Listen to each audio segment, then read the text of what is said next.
C'est quoi le lien que tu fais entre la prospection et l'expérience client? Comment tu transformerais parce que moi, j'aime bien dire que la prospection, ça peut vraiment, jouer dans la qualité de l'expérience que tu offres et une bonne prospection, ça peut être juste waouh! Hem, Qu'est-ce que tu en penses toi et comment tu le vois? Pour moi, en fait, dans une approche de prospection pour offrir déjà une bonne, expérience, voilà, alors que la personne, elle nous connaît ni d'Ève ni d'Adam, ça passe par, 2 leviers, essentiels. Le premier qui, en fait, est hyper logique quand on y pense, c'est comme, si tu as un inconnu qui toque chez toi, beh, la base, tu vas avoir envie qu'il prenne le temps de se présenter, de dire pourquoi il est là. Enfin, tu sais, on en revient en fait à du bon sens relationnel, à de la politesse, à, de faire un effort de présentation, tu vois? Ouais. Et ça, moi, c'est vraiment, ça franchement, beh, surtout quand on voit, comme on disait, les exemples des DM qu'on reçoit, en mode, «Ah, c'est super ce que tu fais, machin». Enfin, tu as envie de dire: «Mais mec, tu te présentes même pas, en fait». Ouais. Enfin, tu vois, on en revient quand même à ces pratiques qui sont quand même, essentielles et qui sont C'est ultra vrai. basiques. Mais rien que ça renvoie déjà un bon signal de faire un effort de présentation. Mmh. Ça veut pas du tout dire, faire genre et absolument se montrer de manière parfaite. Non, absolument pas. Il faut rester soi, il faut rester naturel et d'ailleurs ça aussi, ça fait partie de l'expérience, parce que ça va, contribuer au fait qu'il y ait une cohérence. Tu vois? Moi, je dis souvent: «Prospectez et parlez à vos prospects comme vous parlez à vos clients». Donc c'est-à-dire on Bien se sûr. sent à l'aise, on est OK, on est sur une base d'égal à égal, on est content d'échanger ensemble. Bon, bah, avec nos clients, souvent on se permet plus inconsciemment de liberté parce qu'on est en Ouais. mode, beh, ça y est, il me connaît, il a confiance en moi, il a signé avec moi. Mais soyons comme ça aussi direct avec un prospect. On n'a pas Ouais. à se montrer sous un jour, plus, voilà, plus valorisant quoi, non. Juste soyons nous-mêmes. Par contre, faire un effort de présentation, de prendre le temps, ça c'est important. Et le deuxième levier essentiel, ça rejoint toujours cette notion d'effort, mais là, c'est vraiment de faire un effort, dans l'approche. C'est-à-dire, moi, je dis aujourd'hui, il suffit plus d'arriver et de dire, «Beh, coucou, j'existe, j'aime beaucoup ce que tu fais. Est-ce que tu aurais besoin d'aide sur ça?» Tu vois? En mode, «Beh, c'est à toi de me dire de quoi tu as besoin, c'est à toi de me dire en quoi je peux t'aider». Tu vois? C'est vraiment, c'est facile, quoi. Ouais. Bah, à l'époque, ça suffisait parce que il y avait pas encore beaucoup de concurrence, on marchait beaucoup, voilà, c'est ça, à la rencontre, tout ça et donc on pouvait se permettre un peu juste de dire ça. D'ailleurs, c'est comme ça après qu'il y a eu beaucoup de déceptions, on devient de plus en plus méfiant aussi aujourd'hui, voilà, on accorde moins facilement notre confiance et c'est très bien, hein, le marché se professionnalise, c'est une très bonne nouvelle.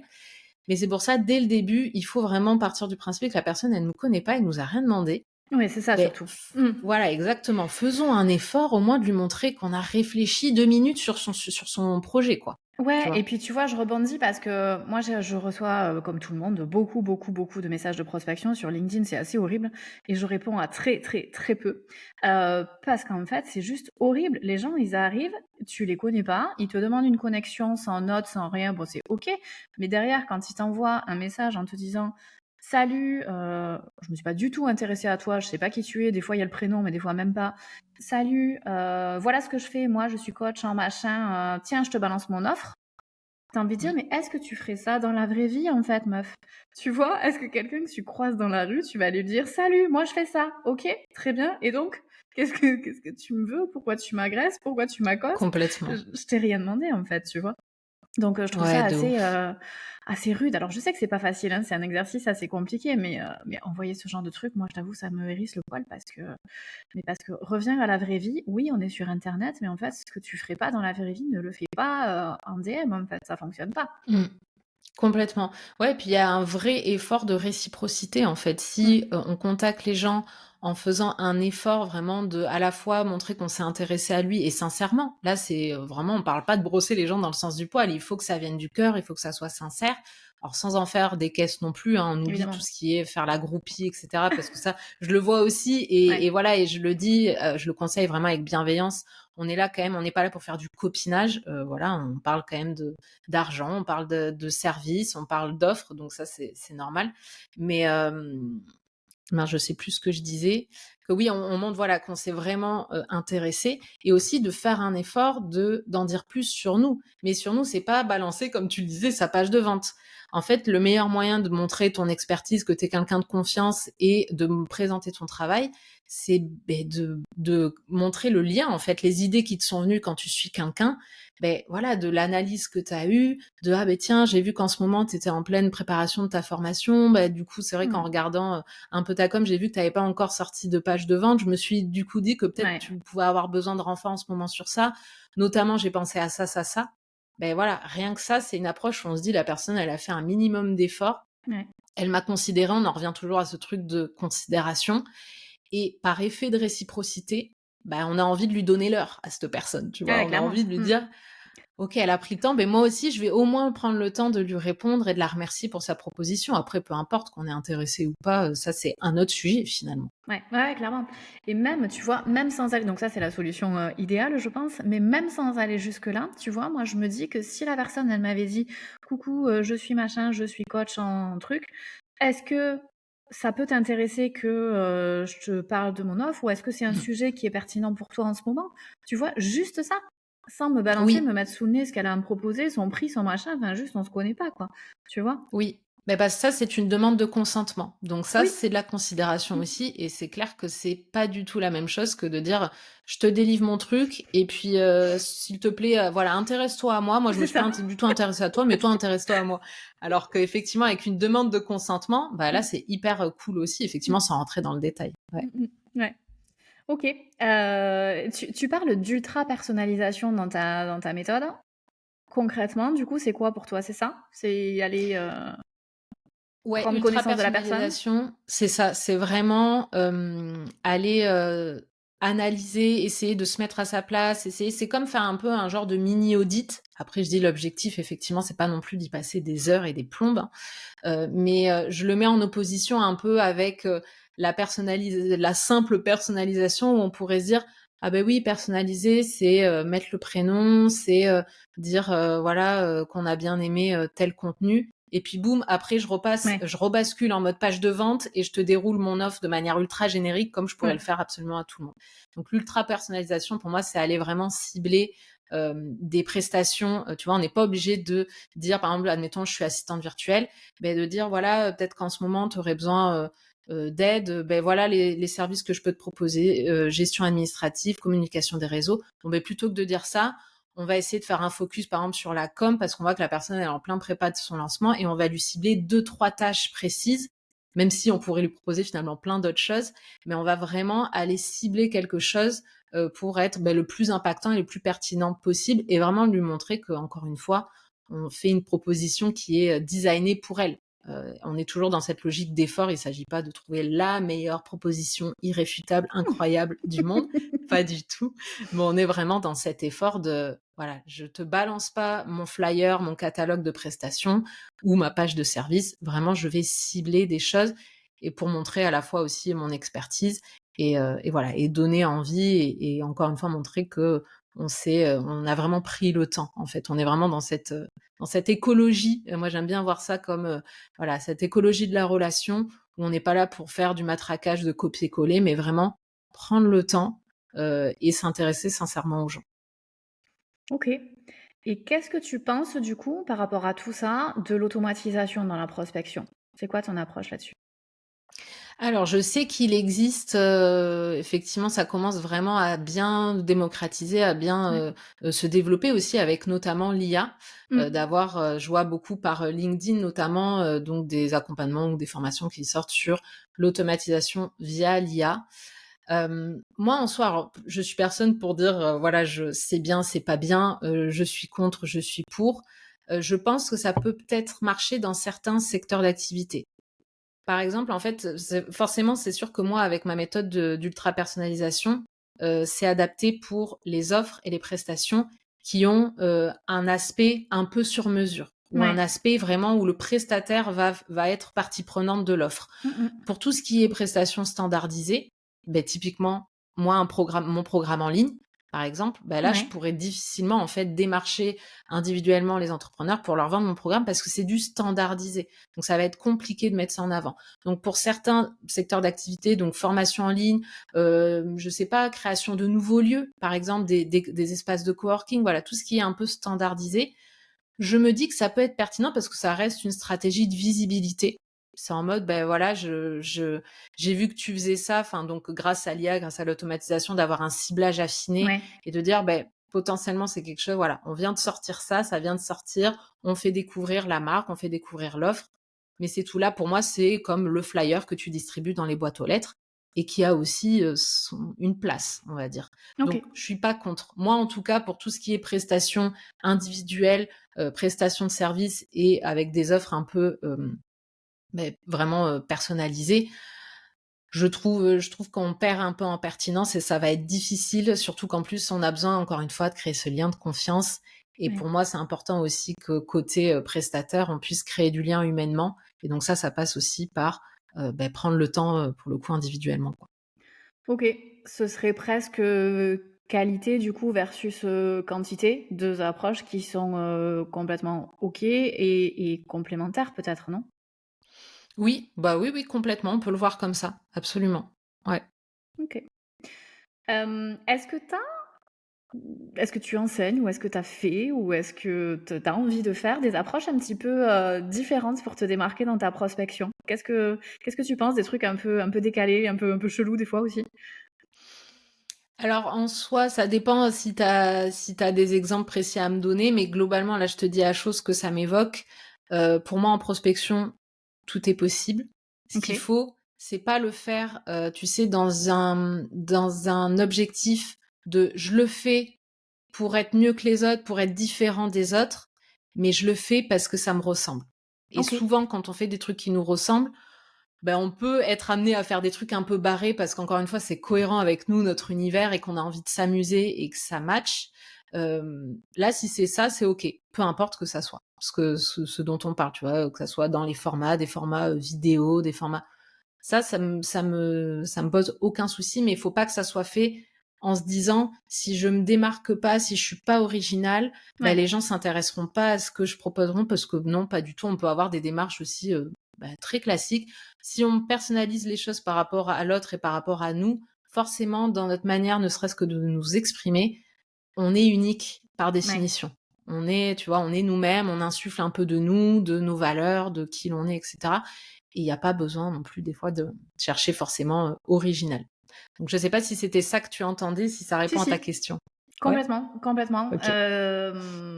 Alors, moi, c'est pas un exemple, mais bon, ça peut si, ça peut. C'est pas ultra décalé.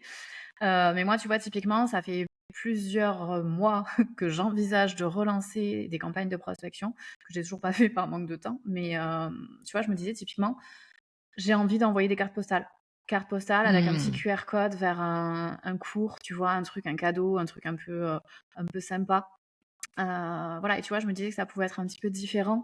Carte postale en plus, bon, pendant l'été, je sais pas si j'aurai le temps de le faire d'ici l'été, peut-être que ce sera en décembre et que ce sera des cartes postales, d'hiver.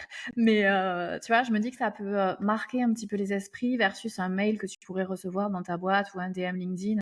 C'est rien d'ultra original, mais, voilà, c'est quand même un petit peu différent ou en tout cas, ça marque un petit peu plus de recevoir quelque chose dans ta boîte aux lettres qu'une carte postale de quelqu'un que tu connais pas, à la place d'un Mmh. email simple, tu vois?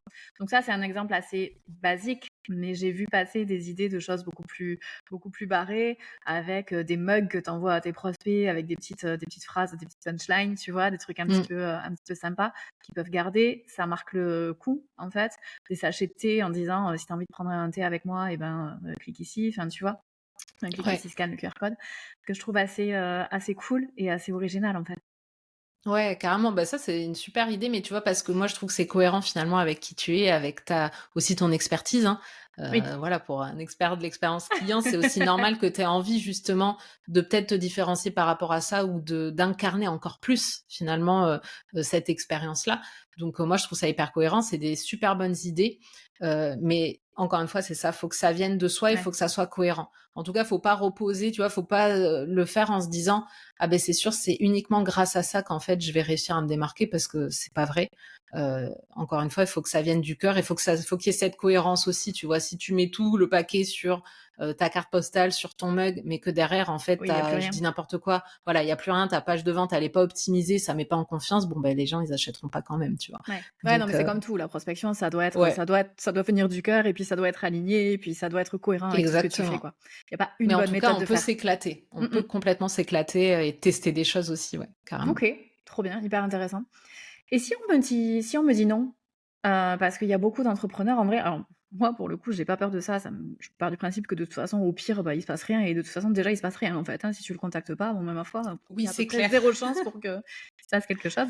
Mais je sais que ça fait peur à beaucoup d'entrepreneurs ça, de se prendre des portes, de se prendre des murs, Mmh. de se prendre des non. Donc ça déclenche quoi chez toi? Comment tu le vis toi le non? Moi, pour moi, le non, les non sont aussi importants et ont autant de valeur que les oui. En tout cas OK, avec, la méthode que j'enseigne. Parce qu'en fait, il faut se rendre compte que, moi, je vois vraiment la prospection à froid comme une stratégie de visibilité. C'est-à-dire que ça me permet vraiment de me rendre visible. Après, avant que ça passe à la conversion, ben, parfois le prospect, il va avoir besoin de passer par plein d'étapes. Donc c'est statistiquement normal qu'en fait, j'ai peu de chances de tomber au bon moment, c'est-à-dire au moment où le prospect en question, il est ultra chaud sur cette problématique, ça a tombé à pic parce qu'en fait, il cherchait exactement un prestataire pour l'aider à ce sujet. Ça, c'est la loi des statistiques, il y a peu de chances que ça arrive. Des fois, ça arrive. Mais pour moi, c'est pour ça que le but, c'est pas de convertir tout de suite. Le but, c'est de faire une bonne première impression, de rester suffisamment mémorable et d'insuffler déjà une première piste de confiance, parce qu'on aura fait un effort, etc., pour que justement la personne, elle ait envie, alors soit de continuer à nous suivre, soit de garder notre contact. Moi, par exemple, j'ai un dossier prestataire dans mes mails. Dès que je reçois des mails de démarchage que j'aime bien, etc., même si soit je suis pas intéressée pour tout de suite, mais pour plus tard, ben, je le glisse dans le dossier. Et ouais, même aussi pour le réseautage. Moi, je passe mon temps à recommander des prestataires à ouais. des copines entrepreneurs, etc. Donc, il faut voir plus large. En fait, un nom, en soi, c'est pas du tout grave. Ce qui compte, c'est d'avoir fait le taf en amont pour que la personne, ben, même si elle nous dise non, elle nous dise franchement, ben, merci beaucoup d'avoir pris le temps de me faire cette proposition. Voilà, pour le moment, j'ai pas le besoin ou non, ça correspond pas, voilà, à ce que je recherche ou je rentre pas dans le profil. Mais la personne peut clairement se souvenir de nous, en fait, pour en parler à son réseau ou pour plus tard, pour elle. Donc moi, je vois ça vraiment. Il faut prendre soin de chaque relation et c'est pour ça, moi, je préfère plutôt qu'envoyer 100 emails en espérant avoir un oui, mais au moins on est sûr que par contre on s'est grillé auprès Oui, des c'est ça. 99 autres personnes, voilà. Mais moi, je préfère envoyer 10 mails par mois, tu vois, et où vraiment, ben là, j'aurais peut-être que des noms, mais au moins j'aurais vraiment planté une graine durable qui germera plus tard. C'est C'est ma une vision de. masterclass que tu es en train de nous donner là sur la prospection. C'est trop bien. On va avoir des retours de dingue. Je te les donnerai évidemment, mais c'est trop bien. Bah, avec plaisir, avec plaisir. En tout cas, voilà, si ça peut réconcilier vraiment de se dire le non, ça fait totalement partie du deal et ça a autant d'importance que le oui et ça veut pas du tout dire que votre offre, elle était nulle, elle était pas bien pensée, que vous intéressez pas. C'est le but, c'est ce qu'il faut retenir de ça, quoi. Trop bien. Tu parles d'envoyer 10 mails par mois. Est-ce que tu as une fourchette de prospection, de quantité de messages que tu envoies? Ou est-ce que c'est en fonction de la personne, en fonction de ses objectifs? Ouais, c'est surtout en fonction des objectifs. J'ai OK. envie de dire, plus on peut envoyer de mails, tant qu'on prend le temps, alors au début, ça prend beaucoup de temps, c'est normal. Après, on a des automatismes. On arrive à très vite, analyser les besoins, et on peut même batcher, on peut, voilà, se faire des sessions où on se fait que de l'analyse des besoins, surtout pour des cibles qui sont similaires avec des besoins un peu similaires. On peut reprendre aussi des bases d'emails, et on a juste à, voilà, la structure est un peu la même et on a juste à ajuster finalement les infos vraiment personnalisées. Donc on gagne du temps. Au début, ça prend plus de temps. Mais ce qu'il faut prendre en compte, c'est vraiment, ben, est-ce que je suis en recherche active de clients ou pas?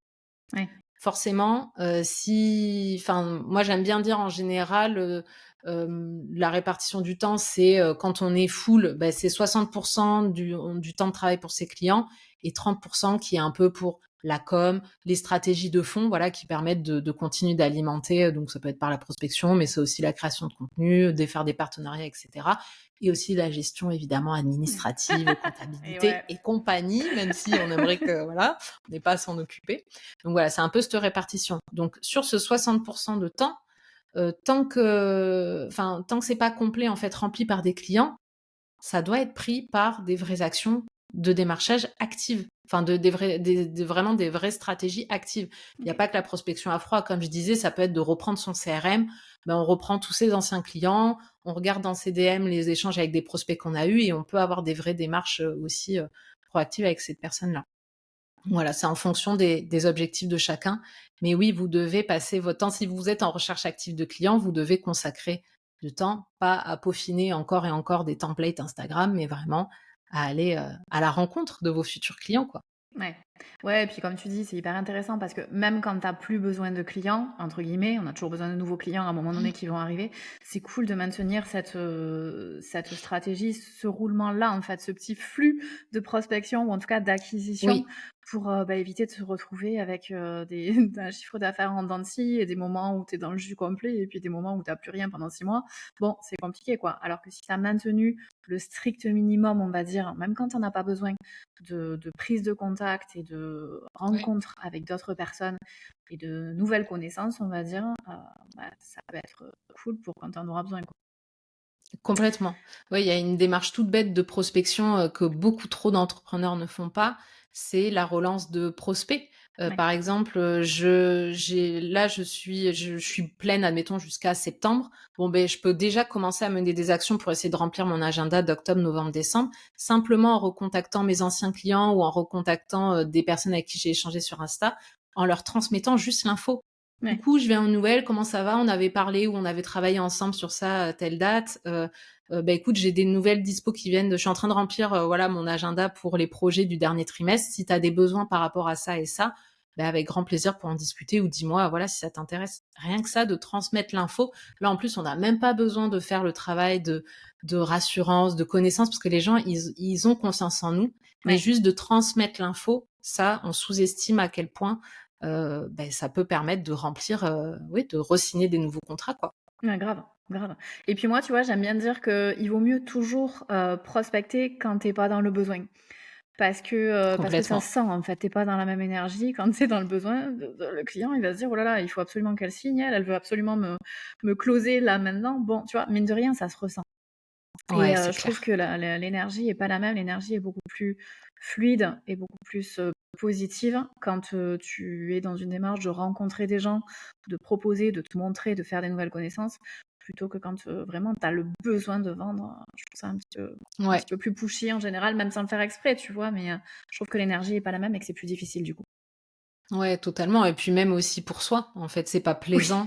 Comme on disait, c'est important de prendre plaisir à Mmh. voilà, à aller démarcher les gens, aller à la rencontre, soi-même si on est au fond du trou parce qu'on est hyper en insécurité financière. Franchement, ça va pas pren on va pas prendre de plaisir. Du coup, on peut potentiellement aussi plus procrastiner. C'est vrai. Enfin, tu vois, ça peut être aussi se transformer un peu en auto-sabotage et un cercle Mmh. vicieux pas cool. Donc ouais, non, c'est très juste, ouais, ce que tu dis.